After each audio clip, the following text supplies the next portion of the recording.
O bicho pé de garrafa, o minhocão, o chamamé e o catira são algumas das lendas e das danças que formam o folclore sul-mato-grossense.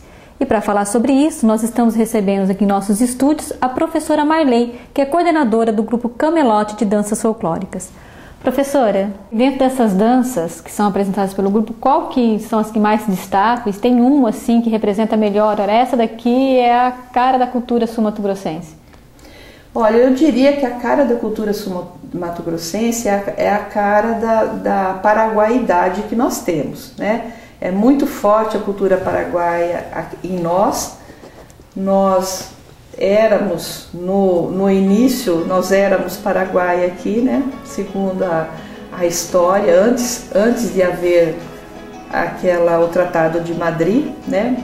Então, antes dele, nós éramos paraguai. E essa paraguaidade já existia desde sempre, então os primeiros exploradores eram espanhóis, quer dizer, que juntando com a língua guarani, né, muitos guaranis na região, vai nascer toda essa mestiçagem, essa hibridação da língua, né, que nós chamamos de Nhangatu, a língua da fronteira. Então, esse jeito de ser nosso é um jeito de ser muito mais paraguaio do que com cara do resto do Brasil, né? Então, todas as músicas que são baseadas nos ritmos da polca, do chamamé, eu acho que são retratos mesmo de Mato Grosso do Sul. Você vai para os bailes comuns, né? Não fica ninguém sentado quando toca uma polca, um chamamé. São chamados dança do limpa-banco, né? Todo mundo sai dançando. E assim são várias as danças, né, ligadas a essa paraguaidade. Mas acontece, por exemplo, que as danças, essas mesmas danças folclóricas que ocorrem no Paraguai, elas ocorrem diferentemente aqui no estado, porque ela vai se transformar dentro desse contexto sul-mato-grossense. Então é a forma como nós absorvemos essa cultura e transformamos e ajustamos para nós. Então o que interessa realmente no nosso trabalho é como essas danças se dão aqui para nós sul-mato-grossenses, que vai ser um pouco diferente do que ocorre realmente lá no Paraguai, né? Agora, nós temos também na região do Pantanal o siriri e o cururu. Agora, o siriri e o cururu não são manifestações espalhadas pelo Pantanal. Elas são muito pontuadas. Você tem em Corumbá e tem em Ladário. E são manifestações também que foram trazidas do norte, quer dizer, do Mato Grosso. Quer dizer, as pessoas, os peões que vieram trabalhar nas fazendas, né, de fazenda em fazenda, foram trazendo aquela bagagem cultural e foi se instalando ali nessa região do Pantanal. E acaba acontecendo mais especificamente em Corumbá e Ladário, né? E da região do Cerrado, porque nós temos todo o limite com outros estados, né? Nós temos essa grande influência dos estados que nós chamamos de cultura caipira, que é a cultura paulista, mineira e a goiana. Por que a cultura caipira? Porque foram sertões desbravados pelos bandeirantes que trouxeram a linguagem caipira, os modos caipiras de ser, a viola caipira, que foram se instalando no oeste do estado de São Paulo, do estado de Minas e em Goiás. E por fazer divisa, temos toda essa influência. Então vamos ter o catira, que eu diria que é a menina dos olhos, né, do Cerrado, e todas as modas de viola e algumas cirandas que acontecem ali na região do Bolsão. Esse trabalho que é feito pelo Grupo Camelote é um trabalho muito bonito de divulgar a questão do folclore sul-mato-grossense, mas a gente percebe que não é assim, nem todos conhecem a riqueza desse folclore. O que falta para aumentar essa divulgação? Certamente nem todos conhecem. A divulgação, eu penso assim, que o grande caminho, o grande canal é a educação, né? Você educar o sujeito desde pequeno para ele conhecer a história do estado em que ele mora, Primeiro que o Estado, assim, é composto por muita gente que vem de fora. Quer dizer, os filhos dessas pessoas já estão nascendo no Estado, mas os pais ainda conservam na sua memória, na sua bagagem cultural, a cultura do Estado seu de origem. Então, ele vai ficar ali naquele patamar intermediário entre a cultura sua de origem e a cultura de onde ele está vivendo hoje. Eu penso que essa cultura sul-mato-grossense vai se solidificar mais a partir de outras novas gerações. As coisas não são feitas de um dia para outro. Um trabalho educativo tem sido feito até por conta de todo o trabalho de patrimônio imaterial que o governo brasileiro, o Ministério da Cultura, o IPHAN vem fazendo, vem incentivando, né? E que hoje já existe legislação para o patrimônio imaterial. Então é um conjunto de coisas que estão contribuindo para essa divulgação. Agora, nós não temos, por exemplo, na mídia, somente numa mídia paralela, eu diria, a oportunidade de estar falando mais sobre essas questões, de estar divulgando esse trabalho, porque a mídia comercial mesmo, ela vive de verbas e de patrocínios e de vender produtos, né? Então, não se encaixa dentro do perfil da mídia comercial mesmo, né? Então a gente tem que buscar outros canais paralelos, né? E o trabalho é mais lento, com certeza. E sem contar também que as questões culturais, elas recebem pouca verba, né? É mais fácil você pagar, por exemplo, se eu busco um patrocínio, eu ter um patrocínio digamos assim, de um pecuarista, para um time de futebol lá da esquina do bairro, do que eu ter um patrocínio para um grupo de dança que quer mostrar o seu trabalho lá fora, né, que quer participar dos festivais internacionais, que tem festival internacional o ano inteiro no mundo, na Rússia, Tchecoslováquia, França, né? São momentos importantes, eu diria, para o grupo ir mostrar o seu estado, mostrar assim a vitrine da cultura, né, local em outros países. Mas para ir, isso tudo tem custo, né? Tem passagem. Normalmente esses festivais eles dão a hospedagem e alimentação, mas a gente precisa chegar lá.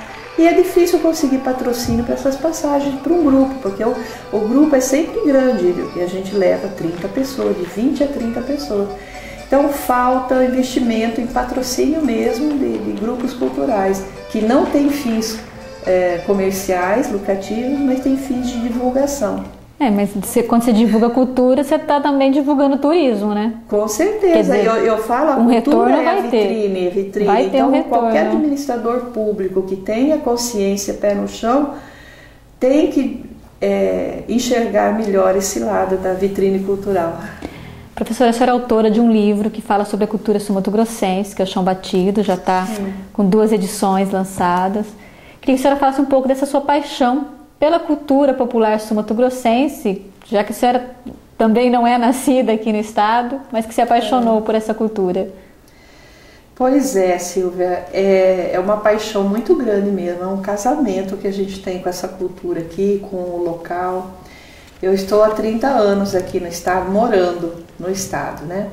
Mas eu já conheço esse estado há bem mais tempo, desde adolescente, né? Então, sempre observei a forma de ser das pessoas daqui, diferente da região de onde eu vinha, que eu vim de Campinas, né?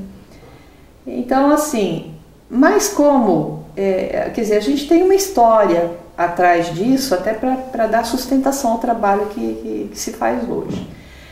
Eu venho de uma família assim, tradicional, de cultura tradicional, de uma região, por exemplo, de imigrantes, né? Meu avô materno italiano, uma região que se plantava muita uva, hoje já não está plantando tanta uva assim lá no local, mas que tinha anualmente as festas da uva, então tinha rainha da festa, tinha apresentações, danças folclóricas e tarantela e tudo mais. E tinha um trabalho na igreja também, mês de maio, coroação de Maria, eu participava de tudo, da coroação, era anjo de procissão, né? E anualmente se fazia uma festa, era quase que uma febre em todo o estado de São Paulo, fazia a festa das bonecas vivas, e para arrecadar fundos para a igreja.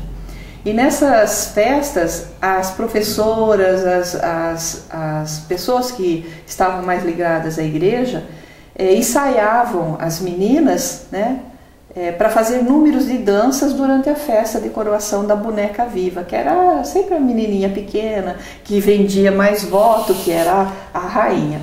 E depois da coroação tinha os números de dança, e sempre danças folclóricas de vários países do mundo.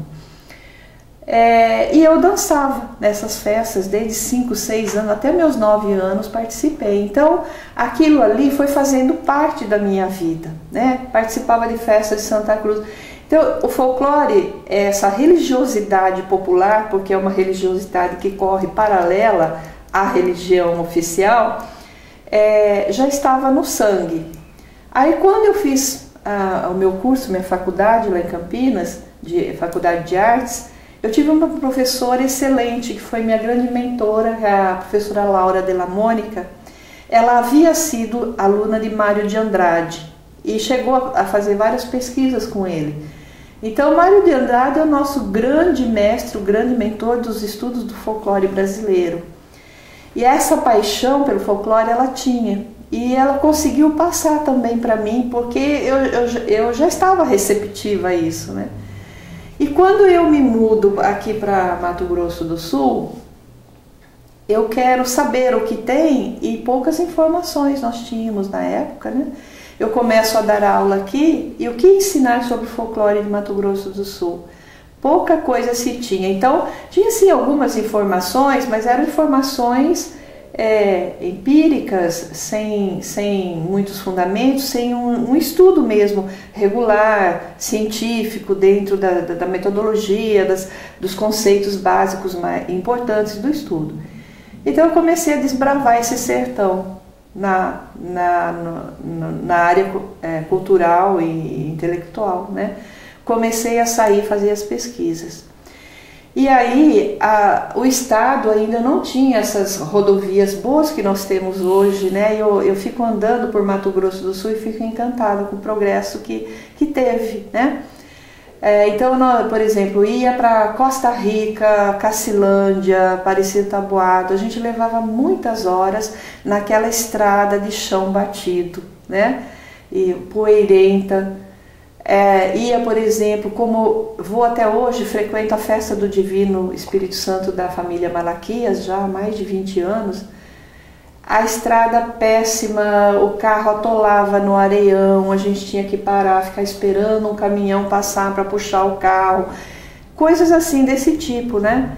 E assim para todos os outros municípios que eu andei por aí. E nessas minhas andanças, cheguei a levar vários grupos de alunos, porque isso ia fomentando a aula de folclore brasileiro que eu ministrava na Universidade Federal. Cheguei a levar vários grupos de alunos, ônibus, Kombi, o que dava para ser feito, né? Então foi uma construção lenta, devagar, né? E aí eu digo na abertura do livro, porque ele chama Chão Batido, exatamente por isso, porque foi muito chão batido que eu andei, muitas casas de chão batido que eu entrei para pesquisar, para conversar, para fazer gravação com as pessoas, né? Ranchos de chão batido onde acontecia o baile, né? Não tinha piso, era e levantava poeira, e de vez em quando passava alguém espargindo água, né, no chão para acalmar essa poeira. Ou seja, ele acabou dando origem ao título do livro, Chão Batido. É isso, e desse material todo resultou num trabalho assim, científico mesmo. Então eu sei que ainda tem muita coisa para ser feita, muita coisa para ser publicada, mas eu também não posso ser inconsequente de publicar uma coisa que eu não tenha realmente pesquisado e trabalhado dentro da metodologia correta, né? a gente ainda tem muito chão batido aí pela frente. Muito chão batido para andar. Ser construído ainda. Professora, muito obrigada pela sua entrevista. Foi um prazer tê-la aqui no Identidade MS. Eu agradeço muito, Silvia, essa oportunidade que vocês estão dando para a gente divulgar o trabalho, falar um pouco sobre a cultura sul-mato-grossense, que é encantadora e que eu sei, eu não vou alcançar, mas daqui a mais 100 anos, eu acho que isso daqui vai estar fervilhando, é a minha grande esperança. Muito obrigada. E no próximo bloco, um pouco mais da cultura sul-mato-grossense no quadro Música Regional. Nós voltamos em instantes.